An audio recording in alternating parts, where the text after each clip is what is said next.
Hello friends, welcome back to my channel PS Anu. आप सभी मित्रों को जय श्री राम। स्वागत है आप सभी का हमारे चैनल पर।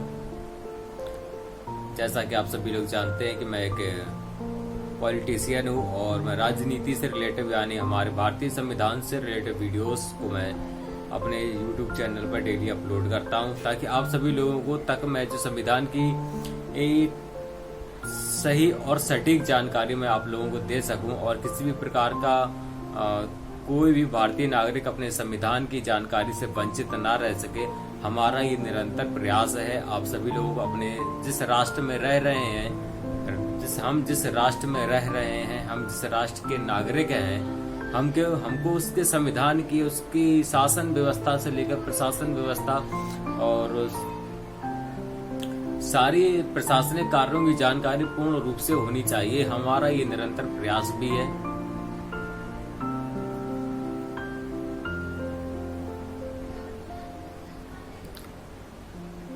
मैंने अपनी आगे वीडियो मैंने आप सभी लोगों को बताया हुआ है कि भारतीय संविधान क्या है, उसके उद्देश्य क्या थे उसको गठित करने के लिए, और भारतीय संविधान को गठित करने के पूर्व उसके कौन कौन से विदेशी स्रोत थे जो आज हमारे भारतीय संविधान में गठित हैं, जिनका गठन आज हमारे भारतीय संविधान में महत्वपूर्ण साबित होता है। और आज उस संविधान से हमारे भारत का लोकतंत्र का गठन है। शासन से लेकर प्रशासन और सामाजिक कार्यों का गठन हम अपने संविधान के माध्यम से और संवैधानिक तरीके से हर एक कार्य को सुसज्जित करते हैं। तो गाइस, हमने आपको सभी को बताया हुआ था कि भारतीय संविधान सभा का गठन मैं आप सभी लोगों को बता चुका हूं इसके पहले वीडियो में। और हमारी चर्चा चल रही थी अनुसूचियों पर। मैंने अनुसूचियां भी आपको कुछ बता रखी थी, जिसमें से अनुसूची 4 तक हम आप सभी को बता चुके थे। अब मैं अनुसूची 4 का मैं एक बार पुनः विवेचना कर देता हूं, ताकि आप सभी को रिमाइंड हो कि अनुसूची 4 क्या है। अनुसूची 4 है कि राज्यसभा सीटों का आवंटन। तो राज्यसभा सीटें हमारे कुछ क्षेत्रों से आवंटन मतलब बांट रखी हुई थी राज्यसभा सीटें, कि इस क्षेत्र से इतनी सीटें हैं और इस क्षेत्र से इतनी, किसी से 10 है तो किसी से 2 है तो किसी राज्य से एक ही राज्यसभा सीट है, जिनको हम परिणत रूप में राज्यसभा सांसद भी कहते हैं। राज्यसभा सांसद का नाम आपने सुना होगा। राज्यसभा सांसद राज्यसभा सीटों के माध्यम से ही हर राज्य से मनोनीत किए जाते हैं। हमारे अपर हाउस, लोअर हाउस में, हमारे पार्लियामेंट यानी कि हमारी संसद में। अनुसूची नंबर 5, SC/ST क्षेत्रों में जो विशेष उपबंध रखा गया है, शासन के संबंध में विशेष उपबंध। SC/ST में SC मतलब दलित, शोषित, ST पहाड़ी क्षेत्रों से आने वाले लोग, हमारे भारतीय नागरिक, जिन तक केंद्र व राज्य सरकारों की सुविधाएं सुचारू रूप से सुचारू पूर्वक नहीं पहुंच पाती हैं, वो कई प्रकार की सुविधाओं से वंचित रह जाते हैं। उनको शासन के संबंध में विशेष उपबंध मुहैया इसीलिए करवाया गया कि उन तक ज्यादा से ज्यादा जानकारी पहुंचे और वो राज्य व केंद्र सरकार के द्वारा लाई गई योजना से लाभान्वित हो सके और खुद को विकसित या विकासशील भारत को बनाने में सहायक हो सके। अनुसूची नंबर 6 जिसमें रखा गया है कि पूर्वोत्तर क्षेत्र ATMM जिसको कहते हैं शॉर्ट में, असम, मिजोरम, मेघालय, त्रिपुरा, मणिपुर, ये 5 राज्य ऐसे जिनके शासन के संबंध में विशेष उपबंध रखे गए हैं। ये वह शासन के संबंध में मतलब ये दलित, असम पहाड़ी क्षेत्र है और असम, मिजोरम, मेघालय, त्रिपुरा, ये सभी जो पहाड़ी क्षेत्र हैं, जिन राज्यों में काफी दलित, शोषित वर्ग के लोग और पिछड़ी जातियां निवास करती हैं, और उन जातियों को के मध्य तक जो आरक्षण के माध्यम से सरकारी नौकरियां और अन्य प्रकार की सरकारी सुविधाएं शासन से लेकर प्रशासन व प्रशासन के माध्यम से मुहैया करवाई जाती हैं।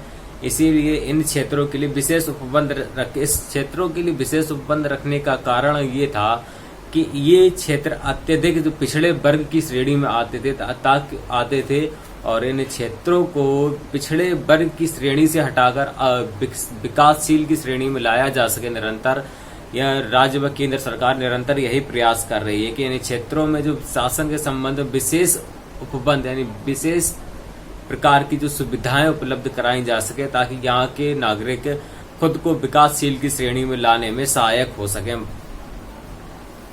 अनुसूची नंबर 7 में कहा गया है जिसके अंतर्गत 3 सूचियां रखी गई हैं। आप सभी जानते हैं, संघ सूची, दूसरी राज्य सूची और तीसरी है समवर्ती सूची। संघ सूची में कुल 100 विषय रखे गए जिसमें केवल केंद्र सरकार के द्वारा ही कानून बनाया जा सकता है, केंद्र के द्वारा ही पारित किया जा सकता है। 100 विषय रखे गए हैं जिन विषयों में केवल केंद्र सरकार ही कानून बना सकती है और केंद्र सरकार के द्वारा बनाया गया कानून राज्य सरकारों को अपने अपने राज्य क्षेत्रों में लागू करना होगा। राज्य सूची जिसमें कुल 61 विषय रखे गए हैं और और इन विषयों में केवल राज्य सरकारें कानून बना सकती हैं। राज्य सूची में तो केवल राज्य सरकारें कानून बना सकती हैं, लेकिन 2 या 2 से अधिक विषयों पर 2 या 2 राज्यों के मध्य विभाजित कोई विषय 2 या 2 से अधिक राज्यों के मध्य विभाजित है तो उस पर यदि कोई विषय राष्ट्रीय स्तर पर महत्वपूर्ण बन जाए, यदि कोई विषय राष्ट्रीय स्तर पर महत्वपूर्ण बन जाए तो उस पर केंद्र सरकार भी कानून बना सकता है। ये उपयुक्त विवेचना में कहा गया है। राज्य सूची में यदि 2 या 2 से अधिक राज्यों के मध्य कोई विषय रखा जाता है और वो विषय राष्ट्रीय स्तर पर पहुंचता है तो उस पर केंद्र सरकार भी कानून ला सकती है। समवर्ती सूची जिसमें राज्य व केंद्र सरकारें दोनों कानून पारित ला सकती हैं और राज्य सरकार यदि केंद्र सरकार के द्वारा कोई कानून लाया जाता है और वह राज्य सरकारों की नजर में वह कानून अपने राज्य के नागरिकों के लिए उचित शोभित नहीं होता है तो राज्य सरकारें उनमें संशोधन की डिमांड करेंगी और केंद्र सरकार को उनमें संशोधन करना पड़ता है। और जिनमें राज्य और केंद्र सरकारें दोनों कानून बना सकती हैं समवर्ती सूची में कुछ क्षेत्र स्वास्थ्य व्यवस्था है, शिक्षा क्षेत्र है, हमारा सुरक्षा से लेकर है इत्यादि विषय रखे गए जिन पर राज्य व केंद्र सरकारें निरंतर रूप से जो मिलकर कानून बना सकती हैं और राज्य के नागरिकों को अच्छी से अच्छी सुविधा और अच्छी से अच्छी शिक्षा, अच्छी से स्वास्थ्य व्यवस्था से लेकर सुरक्षा व्यवस्था तक दृढ़ता के साथ उपलब्ध करा सकती है। अनुसूची 8 जिनमें से 22 भाषाओं का उल्लेख किया गया है। अनुसूची नंबर 8 जिसमें कुल 22 राजभाषाओं का उल्लेख किया गया है। 26 जनवरी जैसा आप सभी को पता होगा कि 26 जनवरी सन 1950 को जब हमारा संविधान लागू किया गया तब हमारे संविधान में केवल 14 भाषाएं थीं जो है। 15वीं भाषा जो बाद में संशोधन के बाद जोड़ी गई, आप सभी जानते हैं कि वह भाषा सिंध भाषा थी जो कि 21वां संविधान संशोधन हुआ था। संविधान संशोधन के 21वें संविधान संशोधन के अंतर्गत सिंधी भाषा को जो जोड़ा गया था जिसका संशोधन सन 1967 ईस्वी में सन 1967 में हुआ था। उसके बाद अन्य कई भाषाएं जोड़ी गई, कोड़की है और मणिपुरी है, नेपाली है। इन सभी भाषाओं को सन 1992 में 71वें संविधान संशोधन के अंतर्गत रखा गया था और बाद में इन भाषाओं को संशोधनीकरण के बाद लाया गया और इसको संविधान में जो ऐड कर दिया गया यानी कि जोड़ दिया गया। अनुसूची नंबर 9 जिसमें ऐसे विषय जिन पर न्यायिक पुनर्विचार संभव नहीं है, यानी कि न्याय रूपी पुनर्विचार संभव नहीं है और इसका संशोधन सन 2015 में किया गया था। संविधान संशोधन 100वां संविधान संशोधन था, सन 2015 में भारत और बांग्लादेश के मध्य रखा गया था। और भारत और बांग्लादेश के मध्य मैंने जब बोला भारत और बांग्लादेश के मध्य था, तो आपके मन में विचार आया कि ये एक न्यायिक पुनर्विचार संभव नहीं, ये कैसे? यानी कि जब दो राज्यों के मध्य कोई संधि स्थापित की जाती है, तो उन दो राज्यों के मध्य जब संधि स्थापित होने पर कोई एक बार जो डील यानी कि जो शर्तें सुरक्षा से लेकर व्यापार व्यवस्था से लेकर और अन्य सुरक्षाएं जो होती हैं, उन सुरक्षाओं को लेकर जो चार्ट तैयार होता है, उस चार्ट पर दोनों राज्यों के हस्ताक्षर के बाद उनमें कोई भी संशोधन नहीं लाया जा सकता। यानी कि उन पर किसी भी प्रकार का दोनों राज्य न्यायिक पुनर्विचार नहीं कर सकते हैं।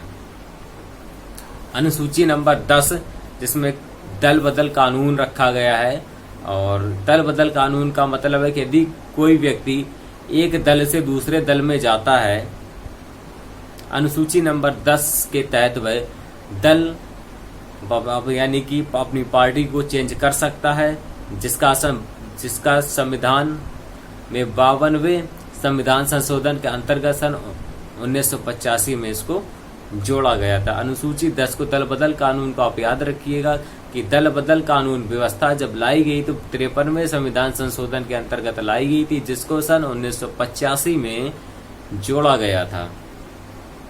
अनुसूची नंबर 11 ग्राम पंचायतों का गठन। ग्राम पंचायतों का गठन ग्राम विकास के लिए किया गया, ताकि ग्राम पंचायतों के माध्यम से राज्य सरकारें ग्राम पंचायत रूपी व्यवस्था लागू कर सकें। और आप सभी जानते हैं कि ग्राम पंचायत सर्वप्रथम लागू हमारे राजस्थान में की गई थी, और इसको भी 73वें संविधान संशोधन के अंतर्गत अनुसूची नंबर 11 को लाया गया था। 1992 में पहली बार राजस्थान के नागौर जिले में इसको जो लागू किया गया था। अनुसूची नंबर 12 नगर पालिकाएं, नगर निगम एवं महानगर। अनुसूची नंबर 12 नगर पालिकाओं एवं नगर निगम एवं महानगर। इन नगर पालिका, नगर निगम या महानगर के रूप में विभाजित क्षेत्रों के विकास के लिए अनुसूची नंबर 12 को लाया गया, जिसका गठन 74वें संविधान संशोधन के अंतर्गत सन 1922 में मद्रास यानी कि चेन्नई में लागू किया गया था। आज की वीडियो मित्रों बस इतना ही, और हम जल्द मिलते हैं आगे वीडियो में। वीडियो अच्छा लगे तो लाइक करें, शेयर करें, सब्सक्राइब करें हमारे चैनल को, बेल आइकन को जरूर प्रेस करें, ताकि हमारी वीडियो सबसे पहले आप तक पहुंचे। हमारा मुख्य उद्देश्य है कि आप सभी को अपने भारतीय संविधान की यानी इंडियन कॉन्स्टिट्यूशन की पूर्ण रूप से जानकारी हो, और आप सभी तत्परता के साथ अपने भारतीय संविधान को समझने का प्रयास करें। जब समझेंगे राष्ट्र को, तब राष्ट्र के प्रति समर्पित हो पाएंगे। राष्ट्र को समझने के लिए राष्ट्र के नियम, कानून व्यवस्था, शासन से प्रशासनिक सारे कार्यों को समझना, सामाजिक सेवा यानी सामाजिक सेवा के लिए जो संगठन चल रहे हैं, इन सभी के नियमों और कानूनों को जब आप समझेंगे, तब आप खुद को इस ढांचे में परिवर्तित कर पाएंगे। और आज की वीडियो में बस मित्रों इतना ही, और आप सभी सुरक्षित रहिए। अपने वैक्सीनेट खुद होइएगा, और अपने मित्रों, सहयोगी, बंधुओं से भी कहिएगा कि आप सभी लोग वैक्सीनेशन अवश्य लगवाएं। मैं वैक्सीनेशन रजिस्ट्रेशन की लिंक वीडियो के डिस्क्रिप्शन में दे दूंगा। उद्देश्य का विदेशी स्रोत से लेकर अन्य वीडियो की लिंक मैं अपने डिस्क्रिप्शन में डाल दूंगा, ताकि आप उस वीडियो पर जाएं और वीडियो को देखें, ताकि आपको संविधान की मुख्य जानकारी हो सके, और आप सभी लोग संविधान को पूर्ण रूप से समझने में पूर्ण रूप से समझें। और बस इस वीडियो में इतना ही कहूँगा, और वीडियो अच्छा लगे तो लाइक करें, शेयर करें, सब्सक्राइब करें। मिलते हैं बहुत जल्द नेक्स्ट वीडियो में, तब तक के लिए जय श्री राम।